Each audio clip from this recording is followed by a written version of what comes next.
En ce début d'année 2026, la toute première mission de l'organisation Watwater au Cameroun met le cap sur la région de l'Ouest où elle travaille avec les communes de Banganté et de Fumban. La première fois que j'ai observé les réalités auxquelles font face les populations, c'était ici même. Je sortais d'une voiture il y a 4 ans. Il y avait eu un effondrement de maison où 2 enfants étaient décédés ce jour-là. Le pont que vous allez inaugurer aujourd'hui venait de s'effondrer pendant la nuit.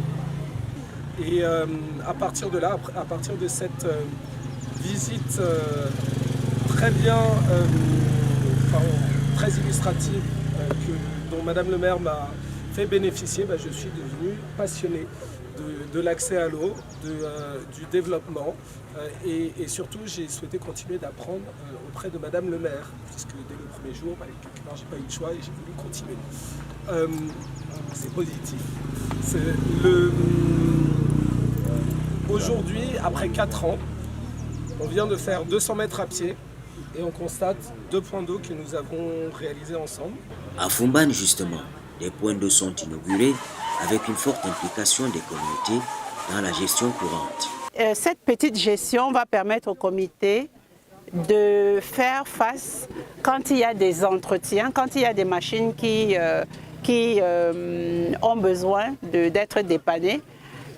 La commune ne sera pas toujours là, Watwater ne sera pas toujours là, alors le comité de quartier va mieux gérer avec cette méthode-là. Donc vous voyez que c'est un partenariat promoteur et il y a beaucoup d'autres perspectives dans le domaine toujours de faire en sorte qu'il y ait plus de quartiers parce que Watwater aussi est maintenant au fait du besoin.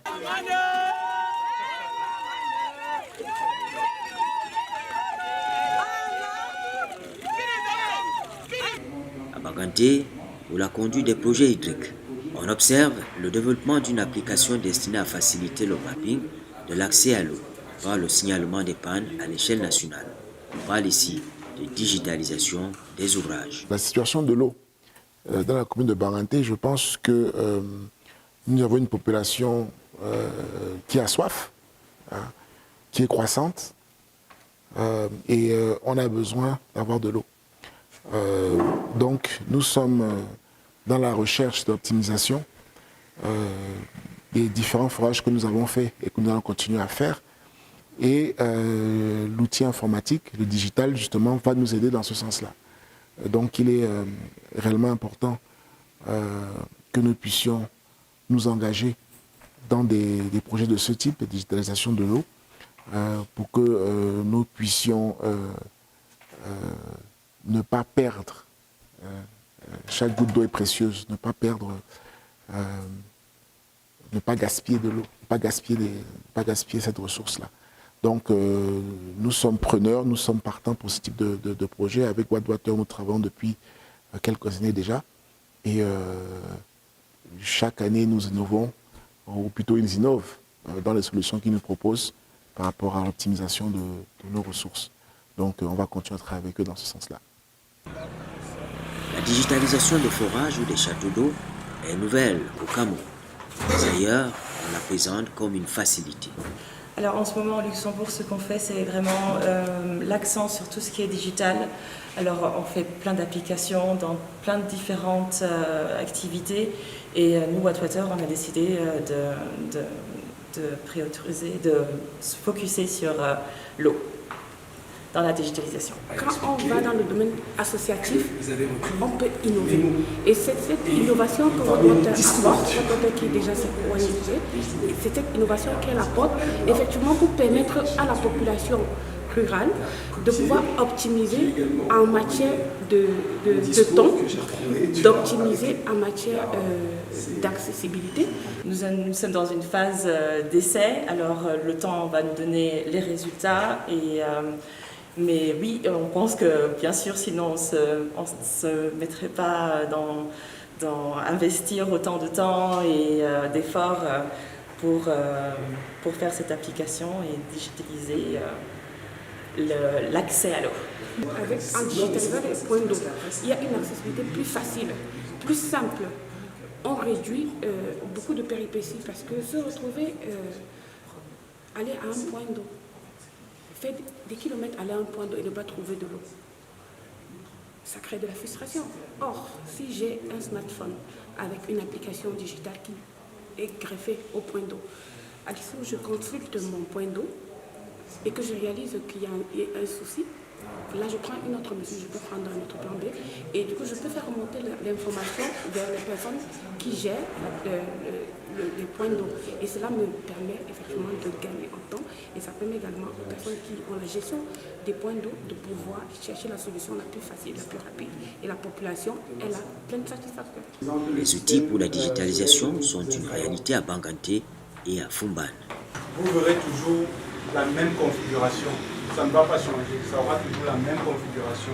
C'est-à-dire une boîte de jonction où on a l'alimentation solaire, parce que les plaques arrivent depuis le toit de la maison de la culture. Ça envoie la puissance ici. Maintenant, ces disjoncteurs transforment cette puissance en volts pour envoyer dans la boîte de commande. Actuellement, si je fais ça, je suis en train de récupérer la puissance des panneaux pour envoyer directement dans la boîte de commande. Vous voyez, la pompe se met en marche. Actuellement, ça va commencer à pomper. La réalisation des projets hydriques à Banganté et Fumban a un fort impact sur la population bénéficiaire. Généralement, on nous dit que l'eau, c'est la vie, et nous savons comme ça. Alors, pour la population locale, ça diminue également le pourcentage des maladies hydriques dans cette localité. Et aussi, dans un village pareil où il y a l'explosion démographique, ça permet à ce que le niveau de vie de la population soit amélioré. Nous sommes très ravis parce que cette population ne va plus souffrir de ces maladies hydriques. Nous étions fatigués et actuellement, nous sommes ravis. Quand il n'y avait pas cette eau, on faisait les dépenses inutiles parce qu'on payait les bidons d'eau à 100 francs pour qu'on nous amène. Ça nous fait du bien parce que l'eau c'est la vie. Parce que le moment de la prière, c'est avec l'eau, on paye 5 bidons d'eau par jour à cause de la prière. Grâce à cette eau-là, nous allons maintenant utiliser cette eau-là, ça nous fait une fierté. Parce que quand on a l'eau à côté de nous, on peut puiser ça et boire ça encore, faire les dépenses pour payer l'eau qu'on vend ici au Vivre Frais. Il y a vraiment besoin des points d'eau.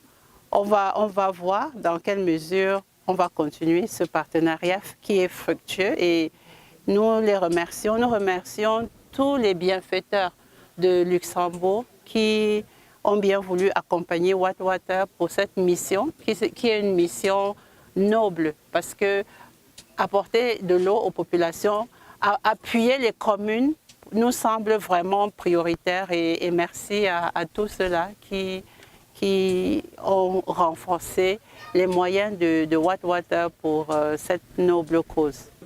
Afin de continuer à sensibiliser largement sur les enjeux de l'eau, il est annoncé que le Cameroun va abriter un événement culturel capable de rassembler jusqu'à 50 000 personnes.